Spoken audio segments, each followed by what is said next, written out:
Joselito, qu'est-ce que t'as foutu cette semaine? Putain, cette semaine, je suis pas allé chez le coiffeur et voilà. Et je suis allé en Équateur m'acheter un beau Panama, un vrai en paja toquilla. C'est pas Moi, n'importe j'ai quoi, les été gars. au Panama et je me suis acheté un bel Ecuador. Bah voilà, tu vois comme quoi. Cette semaine, j'ai bossé sur l'organisation commerciale. Vrai sujet. On s'est posé plein de questions et c'est arrivé. Pourquoi cette conversation est arrivée sur la table un beau lundi matin? C'est que j'ai été recruté sur une mission parce que le CRM HubSpot est mis en place et la version petit bout de marketing en fait, on va dire, mais c'est surtout la partie CRM de HubSpot qui a été mise en œuvre et on a dit bah tiens, on a acheté HubSpot, maintenant on veut de l'automation. D'accord, ok. Qu'est-ce que vous voulez automationner? Ben, on veut l'automation de la prospection. D'accord. Et tu vois ça comment en fait? Eh ben, c'est simple. On veut des leads qui tombent en pagaille. Et donc, ça veut dire des séquences d'emails, de l'inbound marketing, etc., etc. Très bien. J'ai évacué la partie de l'inbound marketing. Au revoir. Restait la partie séquence d'emails. Alors, qui se traduit souvent par je veux de l'automatisation. Et au bout de près de 3 mois, j'ai la question, mais pourquoi tu n'as encore rien automatisé en fait? Enfin, voilà. Donc j'ai dit à mon client, si tu t'attends à de l'automation au pied du sapin à Noël, c'est mort. Hein. Tu n'auras pas ton cadeau. Ça, prends-le tout de suite comme ça. Parce que tu as un autre problème. Et ça n'a pas été super simple à, à, à vendre, pas à détecter. Hein. Le sujet n'était pas là. La difficulté a été de vendre le pourquoi c'est pas un problème d'HubSpot, pourquoi c'est pas un problème d'automation, pourquoi il y a quelque chose, il faut aller creuser un tout petit peu plus loin. Donc j'ai passé la semaine en conversation avec les uns et les autres sur ce sujet-là.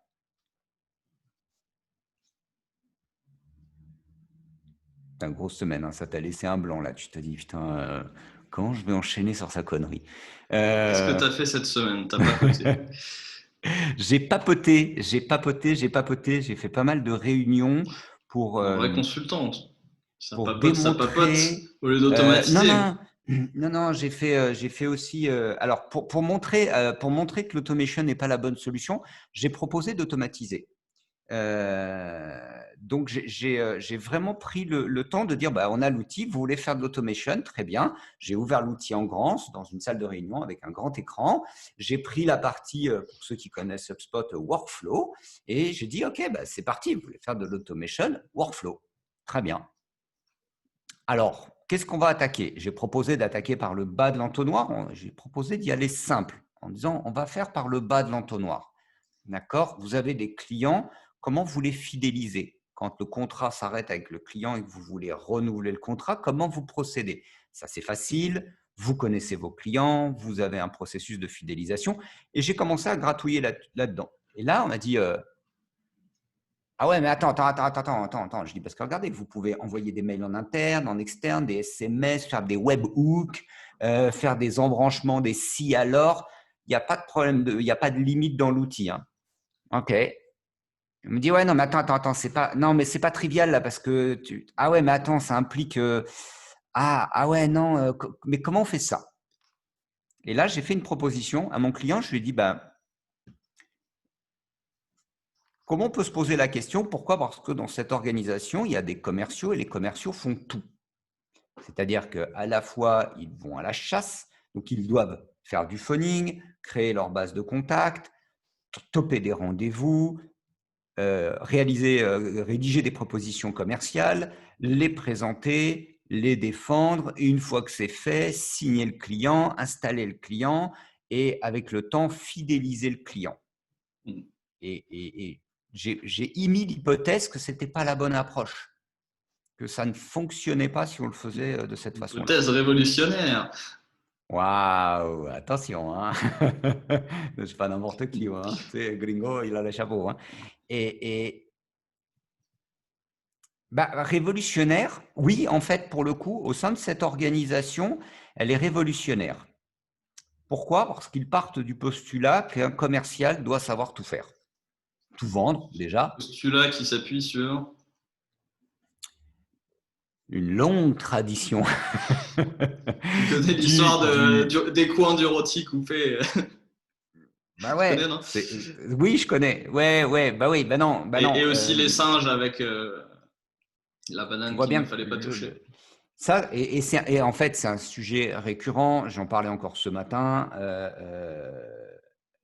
Le, c'est le sujet récurrent de qu'est-ce que je dois faire. Est-ce que j'ai des commerciaux qui savent tout faire ou est-ce que je spécialise? Et donc, moi, j'ai proposé de diviser les choses en prenant finalement une personne qui serait une espèce de vigie que tu peux appeler customer success, que tu peux appeler je ne sais pas quoi d'ailleurs, mais quelqu'un qui va prendre en charge l'accueil du client, s'occuper de la relation client en partant du postulat que si la relation client est bonne sur toute la durée, la fidélisation va être quand même un peu plus facile. Un Et chargé de puis, compte, quoi.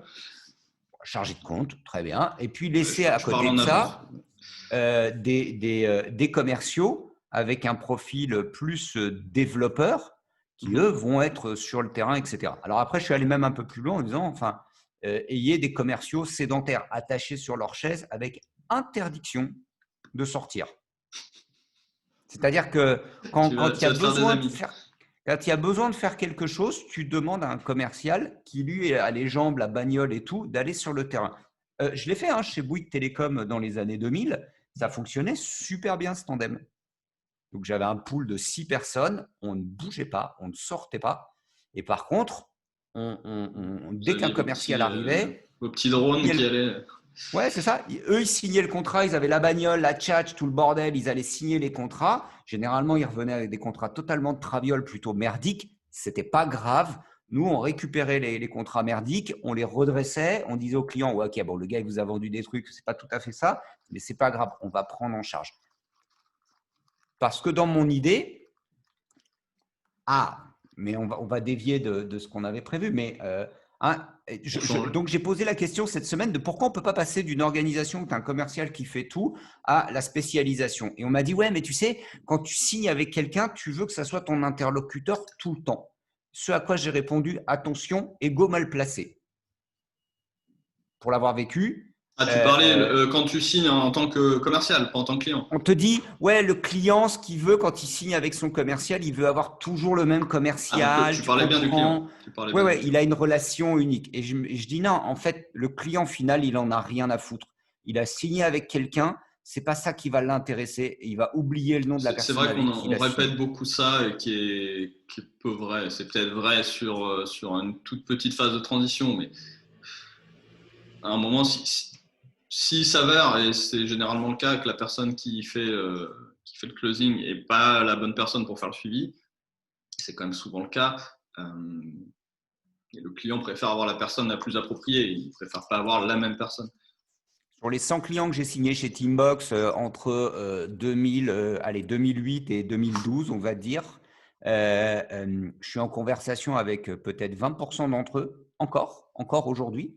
D'ailleurs, il y a une des clientes qui a répondu à un email la semaine dernière, tu vois, en disant, bonjour Joselito, etc., etc.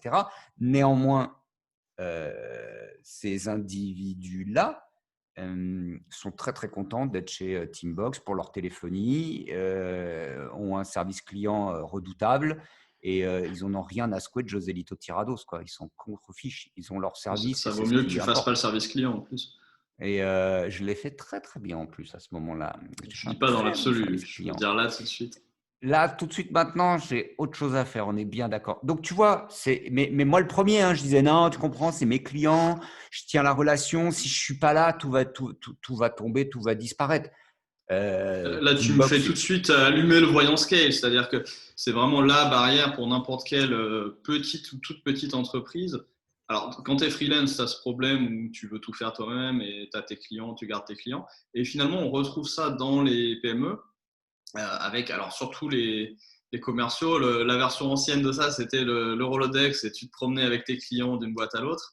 Euh, il y a encore ce côté, c'est mes clients. Donc, il y a ce petit côté territorial du commercial. et en même temps la lutte historique entre l'entreprise et ses salariés, si on veut être un peu marxiste, elle est voilà, qui a le levier finalement et qui accumule le capital. Et c'est vrai que l'intérêt de l'entreprise, c'est plutôt d'être une organisation qui accumule elle-même, qui apprend pour elle-même. Et évidemment, chaque personne qui rentre dans l'entreprise essaye de se garder un peu de levier. Ça passait donc à l'époque par le Rolodex, c'est passé aussi par les gens qui retenaient de l'info, tu sais, ils essayaient de devenir un goulot d'étranglement et tout doit passer par eux pour devenir irremplaçable, ce qui est à la fois mauvais pour l'entreprise et dans le monde d'aujourd'hui, c'est aussi mauvais pour la personne qui pratique ça. Mais bon, ça a été souvent des pratiques qui aujourd'hui ne marchent plus trop. Et je pense qu'aujourd'hui, on a trouvé un autre équilibre dans les boîtes où les salariés ont une autre forme de levier qui passe sur la compétence, etc., et la proactivité. Mais il reste cette tension-là et les CRM ont aussi beaucoup changé ça. Le CRM a aussi été créé pour sortir ce levier du commercial et le remettre dans l'organisation. Et c'est là, cette semaine, ça a été finalement une semaine très culturelle parce que ça a été tout l'enjeu de pourquoi tu ne dois pas prendre un José Lito quand tu veux structurer ton équipe sales. Pourquoi c'est une très, très, très, très mauvaise idée d'aller chercher un mouton à 5 pattes. J'ai même proposé, en fait, cette semaine, j'ai même proposé de faire le job en disant, regardez, je vais me mettre en mode démo. Avant de recruter une personne, utilisez-moi pour faire le job. Je vais vraiment faire ce job que tu appelles de chargé de compte. Je vais vous montrer comment ça marche et comment vous pouvez envoyer tous vos sales à l'extérieur et je vais prendre les ballons. Tu fais de l'intrapreneuriat en fait. Aujourd'hui, c'est le playbook des startups. Dans les startups, on te dit en tant que fondateur, tu fais le boulot avant de recruter. Tu ne recrutes pas quelqu'un dont tu n'as pas fait le job avant. Et là, je leur ai montré, tout le sujet, c'était, ouais, mais alors, d'accord, je vais aller embaucher des gens comme toi, José Lito. Mais tu es en région, tu vas galérer. Coucou, on est à Montpellier, hein, pour ceux qui ne savent pas. Donc, on est en France. Donc, il y a la capitale et il y a la région. Il y a Paris et la province. Donc là, on est en province et qu'on le veuille ou non, en tout cas, et ce n'est pas moi qui le dis, le retour que j'ai, c'est waouh, recruter des top guns, c'est compliqué. Donc, tu dis, OK, mais alors, finalement, vous êtes en train d'essayer de faire des trucs compliqués. Acte 1, vous êtes en train de dire, pour performer, aujourd'hui, on est obligé de recruter des top guns. Très bien. Et les top guns, il faut les trouver. Il n'y en a pas beaucoup. 2, ils savent qu'ils sont top guns. 3, ils sont chers. 4, ils sont chiants à manager.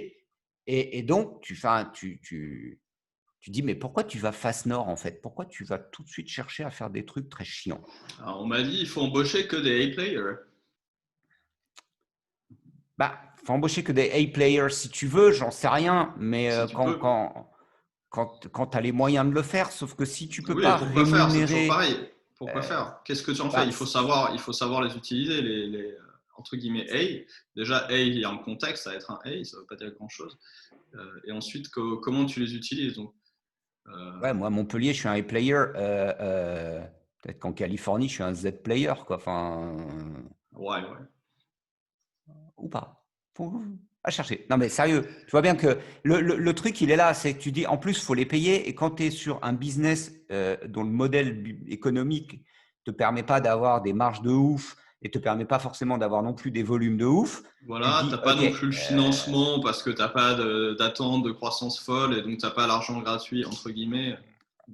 Tout ça, on est entre guillemets. Donc, tu dis, alors, OK, donc qu'est-ce qu'on fait?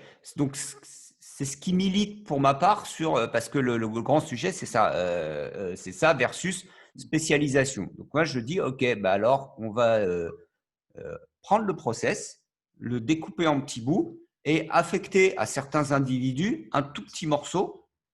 Tu es le Henry Ford de la vente dans les PME. Alors, j'ai eu comme opposition à ça… ah ouais, mais si on fait ça, les gens, ils vont se faire chier, quoi. Et au bout d'un temps, ils vont vouloir partir. Ouais, certainement. Demande aujourd'hui… Tout dépend jusqu'où tu vas dans cette démarche. Alors, tout dépend, mais on sait bien que… Si tu leur donnes… il y a moyen de s'épanouir dans un environnement comme celui-là. Je dis Henry Ford, mais tu n'es pas obligé d'aller aussi loin. Et surtout, dans le type de métier dont on parle là, il y a de la répétition, mais il y a aussi du perfectionnement et de l'évolution. Alors, on me dit, ouais, mais les inside sales, par exemple, c'est super chiant. On voit bien, il y a beaucoup de turnover. OK. Et alors, so what? C'est quoi le problème il y a beaucoup de turnover? Il y a beaucoup de turnover quand tu gratouilles. Ouais, mais il y a beaucoup de turnover. Et en fait, c'est pas grave. Ouais, mais nous, on aime bien garder nos gens pendant un certain temps. Oui, parce que tu penses que la relation a de la valeur côté commercial. Tu penses que c'est le commercial qui tient la relation client et tu as cette conviction ancrée. Sauf que ça, c'était il y a 30 ans, 40 ans, 50 ans dans ta boîte. Aujourd'hui, le monde a changé, les acheteurs ont changé et on a pris l'habitude Il y a aussi du finalement. turnover aux achats d'ailleurs. Il y a du turnover aux achats d'ailleurs, et on a pris l'habitude d'avoir. C'est ça qu'on a du mal à percevoir parfois, c'est la sophistication dans la relation client. D'autres que nous, dans notre boîte à nous, nous ont donné l'habitude d'avoir plusieurs interlocuteurs à certains moments de notre parcours. Par conséquent, c'est plus choquant de dire j'ai une personne avec qui je vais signer le contrat, une autre personne qui va gérer la relation, une autre personne qui va être en charge des aspects techniques et administratifs. C'est beaucoup plus dans les mœurs que ça ne l'était il y a peut-être 20 ans où on avait le commercial. Et ça t'oblige aussi à créer de la qualité d'expérience qui soit attachée à tes process, à ta boîte, à ton organisation, plus qu'à des personnes qui sont peut-être un peu plus aléatoires et compliquées à trouver. Ah, ça c'est compliqué, ça fait mal parce que ça veut dire que alors ça, tu as une levée de bouclier de la part des collaborateurs. Ah, tu es en train de dire que je ne vaux rien en tant qu'être humain. Oh, les algos, la machine va me remplacer au secours, au secours. Oui, bonne nouvelle pour toi, oui, c'est ce qui va se passer, c'est tant mieux. On vient de dire que le rôle était chiant de toute façon, mais alors justement, cette question d'améliorer l'expérience pour le client, elle est aussi vraie pour les équipes. Donc, d'aller chercher de l'apprentissage à l'échelle de l'organisation, ça crée du confort pour tout le monde. Et c'est pas le même confort que de se reposer sur des haies irremplaçables ou des gens qui restent 15 ans dans leur confort. C'est un autre confort. C'est un confort où ça a été bien pensé et ça a été amélioré par la pratique. Et tout le monde en profite. Et en interne, en externe. Et même si le poste est peut-être un peu pénible à long terme, tu peux le vivre quelques années assez bien parce qu'il a été bien construit, bien pensé, c'est fluide. Et finalement, ça marche bien, il y a du succès, il n'y a pas de stress, il y a de l'évolution. Et tout ça, ça crée finalement du bonheur au travail, entre guillemets, un confort de travail qui est finalement peut-être plus apprécié. Ça n'empêche pas de s'épanouir, quoi. Même si le poste en lui-même n'est pas le plus incroyable du monde, ça peut être une étape dans une carrière qui se passe bien. Alors là, tu poses la question de collaborateur first ou client first. Et tu vois, il y a eu ce sujet. On ne va pas rentrer dans Bastia. Non, interdit, forbidden.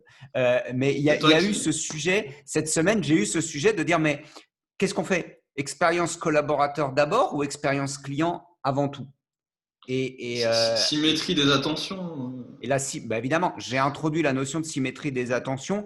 Et ça, c'était la première fois. De quoi tu es en train de me parler? Si tu es en région, comme tu le dis, et que recruter des collaborateurs, c'est compliqué, il est peut-être intéressant de s'occuper d'eux déjà et mettre en place cette notion de dire mettre en place des process, les tester, itérer pour les valider, etc., pour le bien-être, la satisfaction de tes collaborateurs, et ça va se ressentir sur tes clients. Quand tu as toute une branlée de consultants, ça marche dans les deux sens. Ça marche dans les deux sens. Parce que tu veux améliorer l'expérience client, si tout le monde est stressé, en retard, etc., ça ne marche pas non plus. Mais regarde ce que tu viens de dire, c'est intéressant parce que on part de non, mais on ne va pas spécialiser les gens, ça va faire du turnover, ça va les saouler, ça va faire des postes désagréables à vivre. Mais alors, ok, la solution de facilité, c'est on laisse tout le monde faire un peu de tout et puis s'autogérer. Mais finalement, c'est une solution de facilité. Tu peux créer du confort de travail et même sûrement plus de confort de travail dans pas mal d'aspects avec une meilleure organisation où tout s'emboîte bien, la machine est fluide et finalement, il n'y a pas de retard, il n'y a pas de stress, les clients sont contents, etc. etc. Tout ça, ça crée du bien-être finalement. Et il y a eu cette semaine quelqu'un qui posait la question, j'ai oublié, pardon à lui, j'ai oublié son nom, qui disait, mais Ça fait 20 ans que je vois passer des CRM, blablabla, et les commerciaux n'en veulent toujours pas, etc., etc. Et le CRM, c'est un bordel parce que c'est un problème d'adoption des commerciaux. Non, je suis pas d'accord. Alors oui, pour partie, hein, Oui, mais personne qui a fais vécu ta avec chaîne de Salesforce, causalité. Donc, ok, mais c'est fais ça, ta mais chaîne de pourquoi, causalité. pourquoi, Ok. pourquoi? Ouais, mais le problème, c'est tu pars de ce postulat et tu t'arrêtes à Salesforce versus Pipedrive ou HubSpot. On dit, ah ouais, mais HubSpot, tu sais, c'est user-friendly versus Salesforce. Ah, mais non, t'as mieux. Pipedrive, c'est encore plus user-friendly qu'HubSpot. Et puis on s'est arrêté là et on est passé de quoi? De Salesforce à HubSpot. Parce Et que tu comme as on fait a deux pourquoi au toujours. lieu d'en faire cinq. Ben ouais, tu n'as fait que deux pourquoi et tu n'as pas encore creusé un petit peu plus loin. Et c'est pourquoi? Parce que la direction aujourd'hui ne veut pas trancher, ne veut pas aller vers un changement de culture. Et Oui, quand on me dit, ouais, et c'est la même chose dans le marketing. Ouais. On dit on veut marketing automation. Mais attendez, vous n'avez pas de marketing, vous allez automatiser quoi? Tu vois, donc si c'est tu la n'as pas une même. culture marketing, tu n'as pas un process marketing, tu as juste des coûts marketing et encore, et un peu de pack, machin, des événements par-ci par-là, tu n'as pas de marketing. Donc tu veux automatiser quoi? Il n'y a rien qui est pareil. Tu Et alors ça, n'automatises en qu'un termes truc qui est toujours d'expérience, pareil. ce que tu dis là, ça a été intéressant parce que ça a fini par rebondir sur la question des A-players, comme tu dis, c'est de dire, attends 2 secondes. Le problème que moi j'y vois là, c'est que tu prends un Joselito, une espèce de chat caméléon multipass qui va tout faire. Sauf que je vais tout faire. Hein. Et quand tu vas me demander, mais comment tu as fait tout ce que tu fais, j'en ai aucune idée. Premièrement. Et Euh, deuxièmement, tu vas tout faire, mais tu ne vas pas le faire dans la durée. je vais tout faire, je ne vais pas le faire dans la durée. Et quand bien même je le ferai dans la durée, ça n'a aucun intérêt parce qu'à la fin, tu vas me dire, mais comment tu as fait ça? J'en sais rien. Et je ne Et tu veux sais en pas. rajouter un autre. Donc on parle de Ah bah scale. oui. Rajoute une personne, deux personnes, trois personnes. Tu peux pas. Remplace la personne. Tu peux pas. Alors que si tu me dis, OK, viens, on va mettre quelqu'un qui va s'occuper d'une première étape. On parlait ce matin de e-commerce B2B et je disais, on me dit, ouais, mais José Lito, c'est compliqué, tu sais, dans le B2B, de trouver quelqu'un qui fait les séquences de cold email, là, les 3-4 mails qu'il faut envoyer pour choper un rendez-vous. Je dis, mais en fait, c'est qu'une transaction, c'est pas de la vente complexe. Choper un rendez-vous avec un décideur, c'est une transaction et il faut aller vite et c'est court. OK. Comprendre la personne, lui donner ce qu'elle veut, attirer son attention. C'est des Ok, tâches donc je dis, classiques bah, en marketing. va voir ce que font les gens dans le e-commerce, ils vont très vite là-dessus. Fin de la parenthèse, je dis, mais si tu prends quelqu'un dont le but est uniquement de choper un rendez-vous avec la bonne personne, donc il doit faire quoi? Identifier l'entreprise, identifier la bonne personne dans l'entreprise, prendre un rendez-vous avec cette bonne personne. Juste ce morceau-là. C'est simple, tu maîtrises quand même suffisamment ton environnement pour mener à bien cette expérience et améliorer ce petit bout de process. Et une fois que tu maîtrises, là, tu dis, OK, ça, maintenant, je prends mon CRM, ce que tu veux, ton Google Sheet, Mailchimp, HubSpot, whatever, Pipedrive, Automate, Integromat, Zapier, on s'en fout. Là, maintenant que tu prends cette petite mécanique, c'est bon, là, tu peux automatiser ce morceau. Parce que c'est le problème aussi de prendre une personne qui fait tout. Tu sais pas trop, c'est très très flou. Alors que là, tu mènes plein de petites expériences et putain, Non, pas plein. Tu adaptes un aussi vieux à la boîte. commercial. Si je m'écoute en train de le dire et je me dis non de Dieu, c'est pas possible. Qu'est-ce qui s'est passé dans ma vie? Comment t'es une mauvaise fréquentation? Tu m'as perverti. C'est incroyable que j'en arrive à dire ça assez Je spontanément. le nuance parce que dans une PME, tu vas pas mettre 12 postes pour faire 12 étapes. Ça marche pas comme ça non plus. Euh, Non, là on parle de mais il y deux. a une Hein. façon de. Voilà. Donc c'est finalement deux, trois étapes avec deux, trois personnes qui se complètent. Par contre, dans ce qu'elles font, il y a des routines. Moi, je suis en train là de redécouper mes semaines parce que j'en ai marre de tout faire en même temps. Je ne fais plus rien. Donc là, je suis en train, j'attaque à moitié là la semaine prochaine. J'ai des jours à thème. Je vais mettre des couleurs.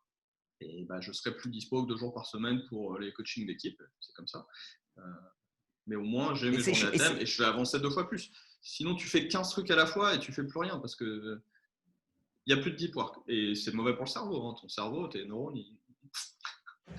Je suis en train de bosser en mode projet en disant, mais si on organisait une équipe commerciale en mode projet, ah bon, avec quoi? Bah, avec Jira. J'ai parti dans Jira, ça va être mon délire sur les, mode projet sur les matheux. 6 prochains mois, mais je me dis, qu'est-ce qu'on peut faire? Non, mais c'est intéressant de se dire, OK, donc si on résume aujourd'hui, après cette semaine-là, je confirme, je persiste et je signe. Vous êtes sur le point de choisir un CRM. Posez-vous la question de comment est organisée l'équipe. Quels sont aussi vos objectifs? Quelle est votre stratégie là-dessus? Est-ce que vous voulez attaquer des grosses boîtes, plein de petites? Et bosser sur un truc très chiant qui est votre plan de rémunération. Commencez avant de choisir un C'est pas CRM. chiant. Mais pour plein de gens, c'est chiant. Non, non, Philippe, mais Oui, c'est toujours des questions. Il faut penser système, je pense. Et surtout Philippe, dans le c'est monde d'aujourd'hui, on chiant dit quand tu es directeur commercial, que tu arrives dans une boîte ou que tu es déjà en place, c'est le boulot que d'un tu fais directeur le commercial. constat de ça marche pas. C'est toujours chiant de se poser sur ce plan de rémunération. Parce T'as que deux c'est choses. des arbitrages complexes et t'as pas. Je vais terminer là-dessus. Tu sais pourquoi c'est chiant souvent? Une grande partie de ça, c'est que tu n'as pas la data. Tu manques cruellement pourtant avec tes CRM, tes machins, tes Excel, il y en a de partout. C'est que, en fait, tu dois prendre une décision qui n'est pas évidente. Tu dois mener une expérimentation qui va durer un certain temps et quand tu n'as pas assez de données et que c'est un espèce de truc très mou, très flou, c'est flippant Prendre de des dire on décisions va sans données, changer de plan de c'est rémunération. insupportable. C'est terrifiant. J'ai deux remarques là-dessus.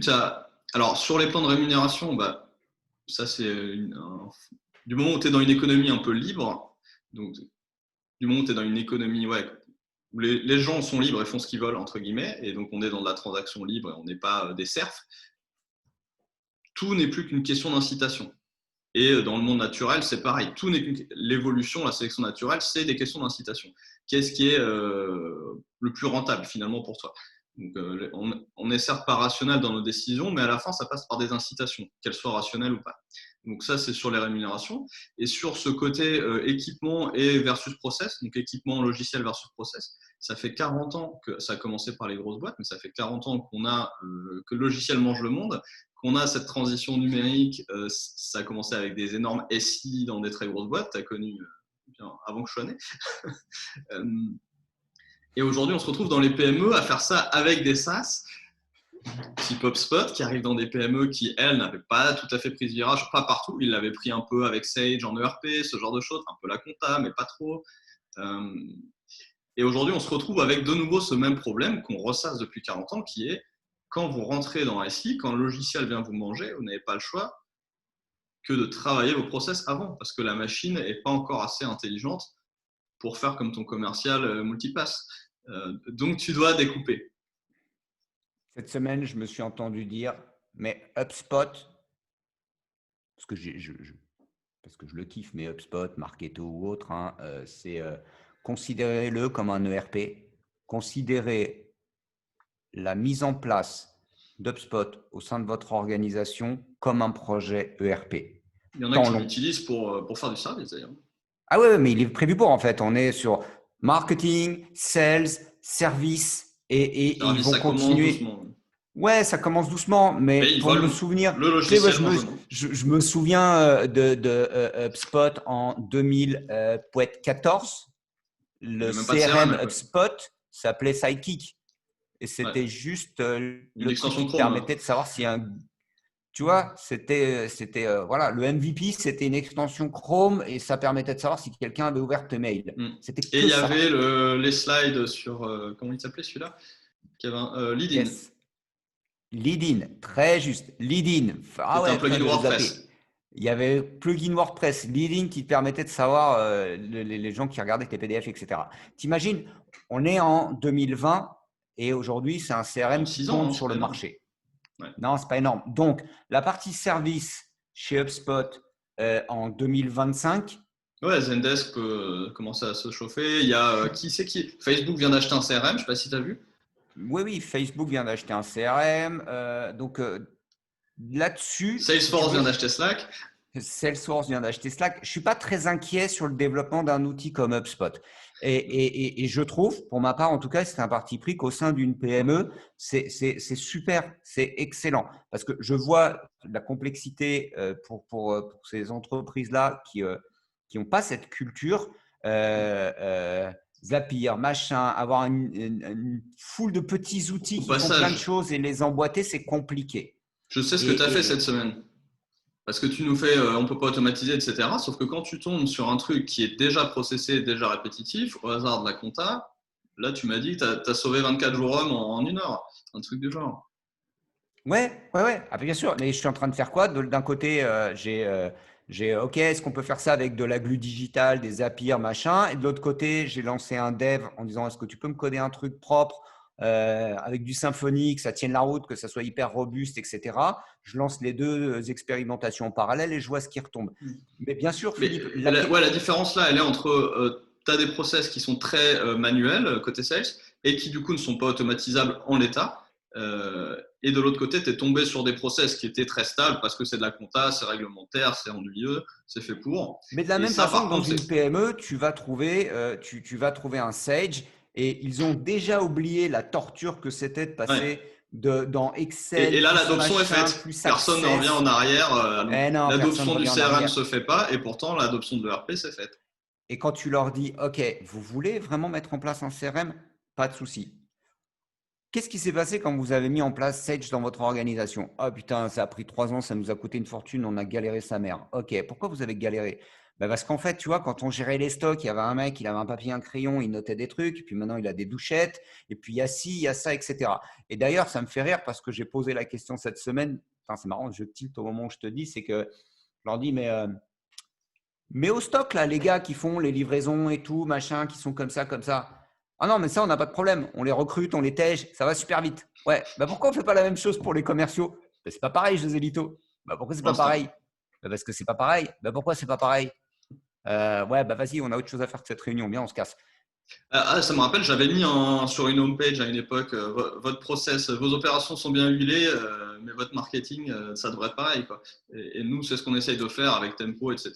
C'est d'amener les briques qui créent ce process bien huilé, qui est pour plein de PME aujourd'hui, ils ont 9001, machin, machin. Leurs opérations sont bien huilées, ils ont des process incroyables, très carrés. Et à côté de ça, ils sont lean. Et à côté de ça, en sales marketing, c'est mais bon, si on était organisé, on n'aurait pas fait marketing. Je veux dire, il y a une sélection démographique aussi. Tu fais vente Ah, marketing, quoique, non, faut arrêter de dire ça. Faut arrêter de dire ça. Faut non, arrêter mais de dire ça. C'est pas culturellement, c'est en partie vrai. culturellement, c'est vrai, mais on n'a plus le choix. Si on continue comme ça, on va J'ai très pas très dit qu'on vite avait le choix. très vite passer dans la catégorie vieux con. Et Ah oui, parce que les ingénieurs, ils apprennent le marketing, ça va vite. Hein. Je reviens sur le post de. C'était toi, non, qui avait posté ça l'autre fois. Euh, Bien sûr, à un moment, les ingénieurs vont en avoir marre, vont dire c'est quoi, c'est débile. L'ingénieur va se dire ok, en vrai, le marketing, ça sert un peu à quelque chose. On n'avait pas réalisé parce que les mecs du marketing étaient vraiment trop cons. Mais le jour où ils vont s'y mettre, salut, on dégage. mais On rappelle-toi, fait, on ne fait, on perdons fait pas que de vue coder. qu'il y a bien un intitulé de poste qui s'appelle ingénieur commercial. Ouais. Et en attendant, pour avoir fait le job, et je n'ai pas le titre, hein, désolé pour les vrais ingénieurs, désolé, ok. Ouais, ça, on ne coupera pas. Je vais parler On du coupe rien de toute façon. Donc rien. Non, j'ai eu le cas il y a pas désolé longtemps pour. d'un ingénieur qui m'a fait un sketch là-dessus. Et pour être ingénieur commercial, il faut être super process, quoi. Tu n'as pas le choix. Tu as des outils, tu as des process, tu as de la checklist. Tu ne peux pas travailler sur des très gros contrats en arrivant en mode one again, je suis un mec cool, tu as vu, j'ai un Panama, tout va bien se passer. C'est pas vrai, ça n'existe pas.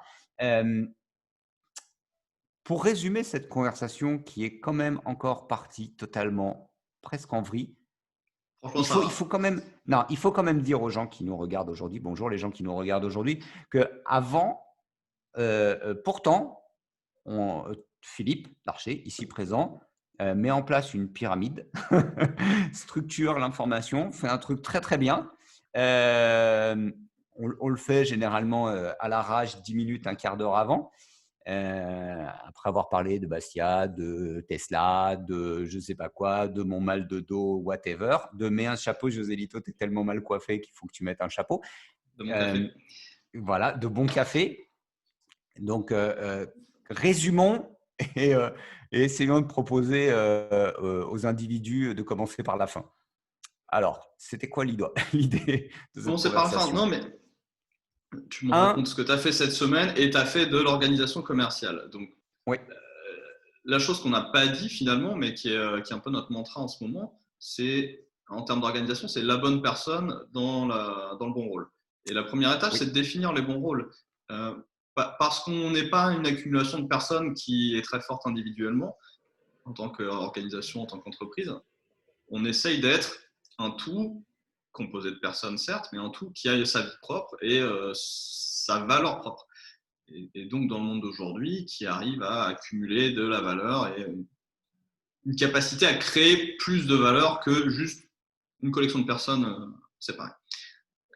Et donc, ça passe par définir quelles sont les activités à faire, comment les faire de mieux en mieux, et donc quel type de rôle peut remplir ça.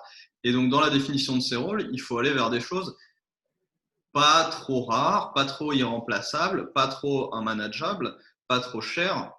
Sinon, on n'atteint pas l'objectif qui est d'avoir quelque chose qui marche au-delà des individus. donc On a le même meilleur problème quand on se outil, dit il faut fiche de pouvoir vendre la poste. boîte. Avant ça, accountability chart, donc comment ça s'appelle un organigramme, Organigramme. diagramme d'organisation, un organigramme des responsabilités, et donc quel est Ouais, le flux d'accountability, de responsabilité, on va dire. C'est pas ouais. tout à fait j'aurais dû travailler mes traductions avant. Euh, Quel est le flux qui est responsable de quoi, qui est chargé de quoi plutôt, et auprès de qui il doit en rendre compte. Et tout ça de haut en bas, de bas en haut. Euh, et J'aime pas bien mettre de cette. nom finalement. Et un découpage donc. Et après la question c'est vraiment est-ce qu'on est capable de remplir ces boîtes avec une personne qu'on a déjà ou une nouvelle personne.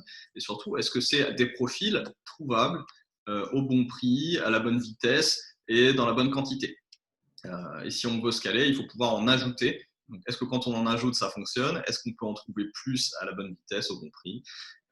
Donc, si on veut l'abstraire un tout petit peu, c'est ça. Et concrètement, faites cet organigramme et découpez le mieux possible. Et donc, ça part par regarder les activités. Et là, on retombe sur des trucs qui se font depuis Toyota ou depuis Taylor même, à différents niveaux. Qu'est-ce que font les gens? Comment ils le font? Est-ce qu'ils peuvent le faire mieux? Qu'est-ce que je vais faire la semaine prochaine de tout ça? Je n'en ai aucune idée. Ce Tu qui est vas étonnant, refaire en tout ton cas, chart, ton organigramme. c'est pas un exercice simple et je l'ai sur plusieurs de nos clients. Ce qui a été assez troublant, euh, c'est qu'avec la plupart de mes interlocuteurs sur le dernier mois là, tu vois, on arrive en décembre et il y a 2021 qui arrive. On se dit, OK, c'est bon, on vient de vivre un truc exceptionnel qui s'appelle Covid-19. L'activité va reprendre de toute façon. Je crois qu'on est quand même plus en train de se projeter dans 2021 en se disant ça va repartir d'une façon ou d'une autre. Ce que je retiens, c'est que j'ai beaucoup de conversations. Elles ont toujours eu lieu, ces conversations sur l'organisation commerciale, les plans de rémunération, etc. Elles ne s'arrêtent pas. C'est peut-être ce qui est intéressant, c'est que ça arrive.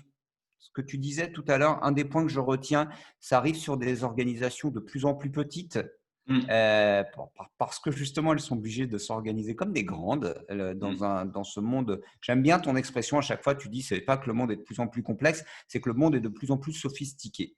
Et pour répondre à ce besoin, à cette sophistication, l'interne Il est aussi plus doit être de complexe. plus en Et plus la sophistiqué. sophistication est la réponse à la complexité.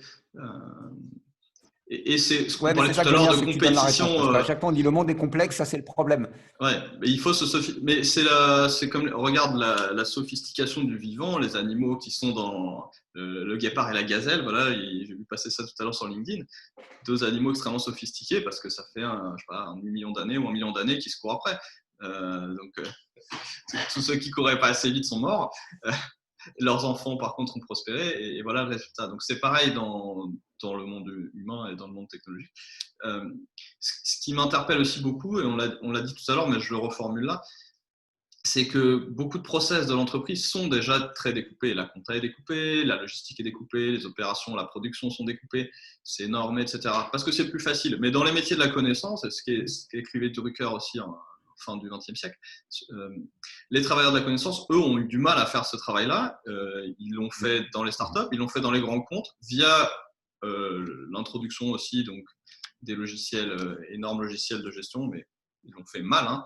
Les startups sont arrivées là-dessus, ont tout pété avec les SaaS, etc., en disant bah ouais, mais vous l'avez fait, mais vous l'avez tellement mal fait qu'on va tout reprendre de zéro.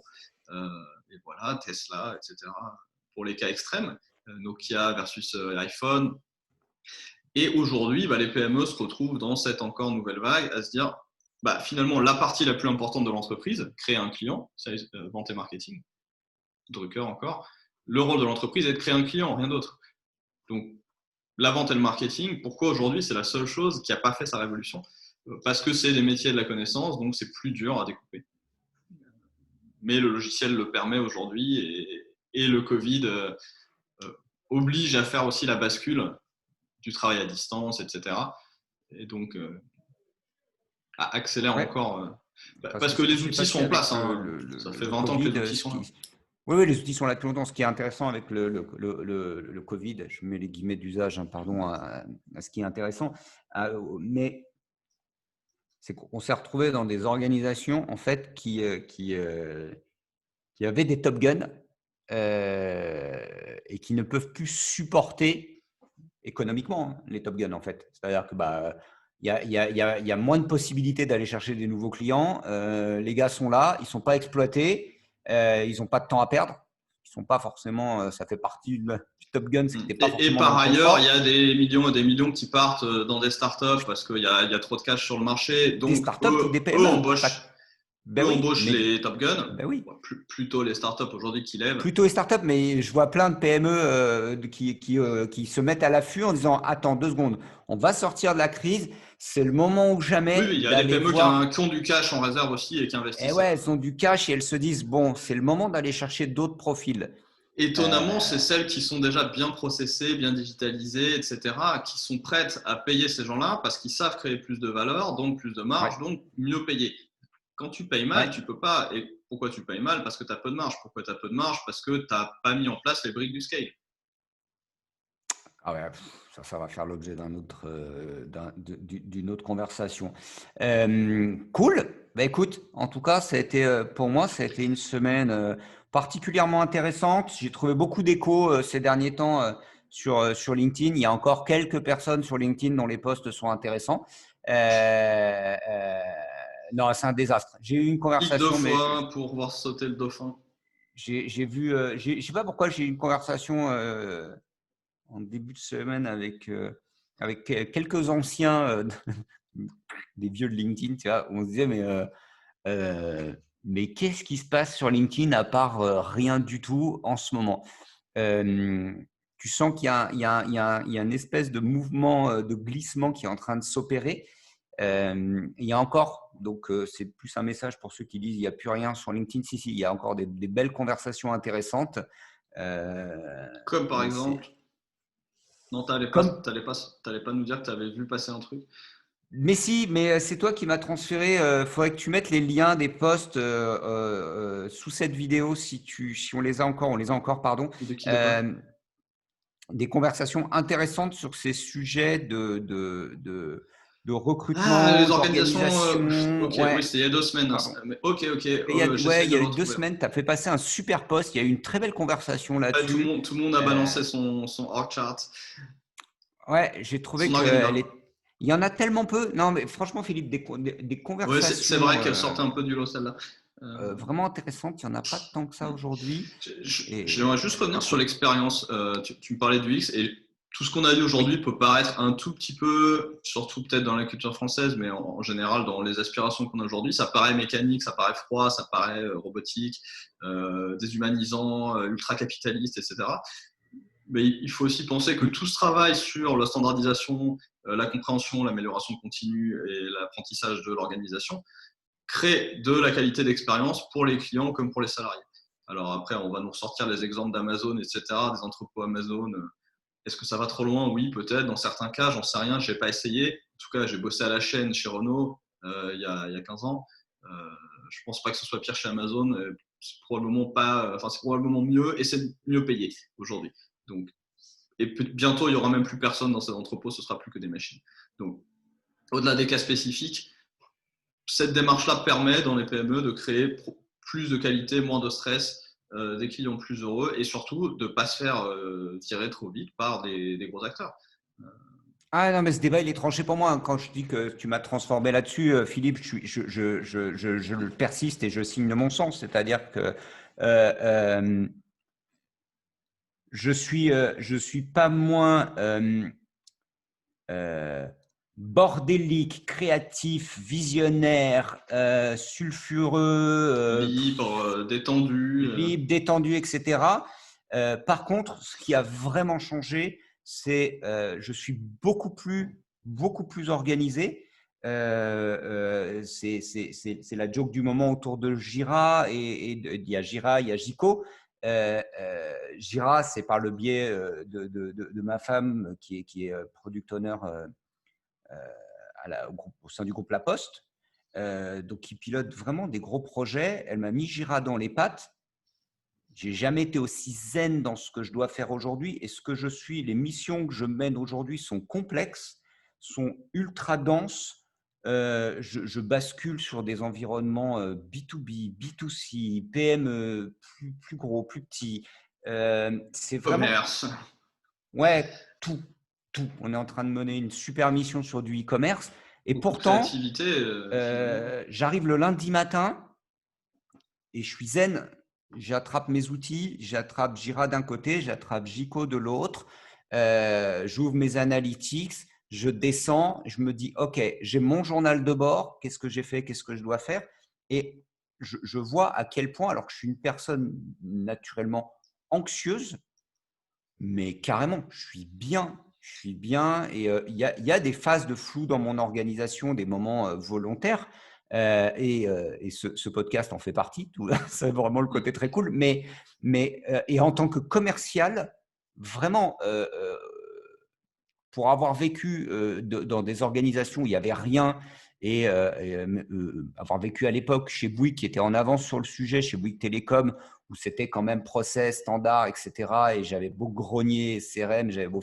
Mais, je n'aspire qu'à ça. C'est-à-dire qu'aujourd'hui, demain matin, tu me dis, José Lito, tu veux choper un poste de sales, de n'importe quoi, j'en sais rien. Mes questions seront, OK, quel est l'outil que vous utilisez? Très bien. Montrez-moi vos process. Montrez-moi votre accountability chart. Est-ce que vous avez un diagramme organisationnel? Est-ce que vous avez des processus? Quels sont les outils? Est-ce qu'ils sont correctement configurés? Si j'ai pas ça, mais tu peux me mettre le montant que tu veux sous les yeux, ma réponse est non. Je sais que je vais partir dans un bordel incommensurable qui va me Qui va coûter te créer du stress, de l'angoisse. du stress, de l'angoisse, des choses Et comme pas de ça, et j'en succès, veux plus. et un manque de Et pas de succès qui, succès. lui, va être négatif à ta carrière. Parce que derrière, tu arrives dans une autre boîte, on te demande quel succès tu as eu avant. Bah, c'était quand même pas mal le bordel. Donc, ok, maintenant, je dois décider d'embaucher quelqu'un qui a l'expérience du bordel. Super. Alors, je vais te prendre si chez moi, c'est le bordel, tu vois. Du coup, tu te Donc, retrouves dans avec… votre organisation, en termes de marque employeur, et Ouais, vous vous allez me devez voir à vos sortir équipes aussi. dans les semaines à venir. De toute façon, j'ai une mission autour de la marque employeur et je vais être en charge de recruter des commerciaux. Et ça, c'est une des garanties que je vais apporter, c'est de dire viandez, c'est sympa, mais par contre, voilà, il y a du process, il y a de l'orga. Tout n'est Et pas on parfait, continue à améliorer, on continue à l'améliorer. mais on continue à travailler là-dessus et venez participer à l'amélioration des processus. Ce qui, toi, en tant que commercial, t'enrichit. Je veux dire, enfin, en 2000, quand j'étais commercial chez Bouygues Télécom, ce que j'utilise aujourd'hui, il y a une partie interne de mon mode de fonctionnement qui vient de là. Et je regrette, pas trop, mais je me dis, euh, toutes ces années, entre les 20 dernières années, je me suis laissé porter sur des organisations pas structurées, etc. etc. J'aurais bien aimé retrouver de temps en temps un peu plus d'organes, un peu plus de structure. Ça me permettrait d'aller beaucoup plus vite aujourd'hui. Alors, je Donc, l'ai fait, on ouais, l'a fait ensemble, mais c'est la un vrai conclusion, sujet. c'est l'organisation du travail de la connaissance, parce que finalement, le commercial Oui, d'aujourd'hui est un travers de la connaissance, oui, comme presque tout le monde, finalement, tout le monde qui est au bureau et qui n'est pas sur une machine, et encore, même celui-là, dans une certaine mesure, il commence à l'être. L'organisation du travail de la connaissance est dure, compliquée, les outils sont nouveaux, la culture de comment le faire bien se répand très doucement. oui. Et finalement, tout ce qu'on fait, et pourquoi on parle d'autant de sujets différents, c'est que c'est ce problème commun à tout ce qu'on fait. Donc, tout ce qui a été standardisé dans l'entreprise doit maintenant l'être dans les métiers de la connaissance. Et le cœur d'entreprise, donc créer un client et innover. La R&D d'un côté et puis le produit. J'ai vu un article l'autre jour, les product managers sont en train de prendre le pouvoir dans les boîtes. Oui. Je garde ça pour un prochain. Ouais, pour le prochain. Bon, allez, ciao, ciao, faut que je me sauve. Merci. À la semaine Bonne prochaine. fin de semaine. À la semaine prochaine. Ciao, bye bye.